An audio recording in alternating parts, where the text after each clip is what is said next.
Сәлем, қалдарыңыз қалай, көңіл күйлеріңіз қалай? Бүгін тағы да сіздермен өте көңілді, өте позитивный нотадағы бір керемет видеоны түсіріп отырмын.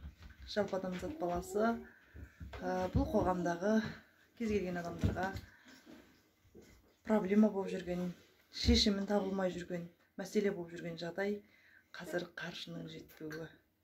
Көп жағдайда жолым болмады деп жүреді. Бұның бірден бір себебі адамдардың шүкірсіздігінен екен.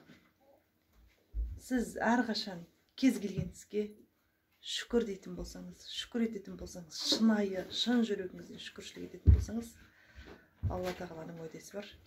Шүкір етсең, арттыра берем деген. Бұл сөзсіз орындалатын уәде. Сондықтан шүкір етіңіз. Сіз көзіңізді жұмыңызшы. 5 секунд, 1 минут жұмыс. Еш нәрсе көрмейсіз.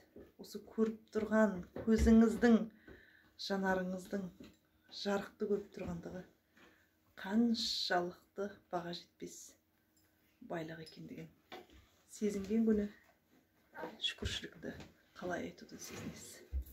Сондықтан ол күйге түспей тұрып, ол нотаға түспей тұрып, сол мәселені туындатпай тұрып, сол дәрежеге жетпей тұрып, барыңызға шүкір етіңіз.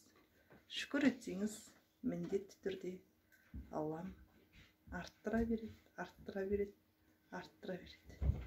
Шүкіршіл бұлардан болайық. Әр таңымызға, әр күнімізге, жұтқан ауамызға, ішкен суымызға, жеген нанымызға, татқан дәмемізге, басқан ізімізге, барлығына шүкір етейік ағайын. Шүкір, шүкір, шүкір.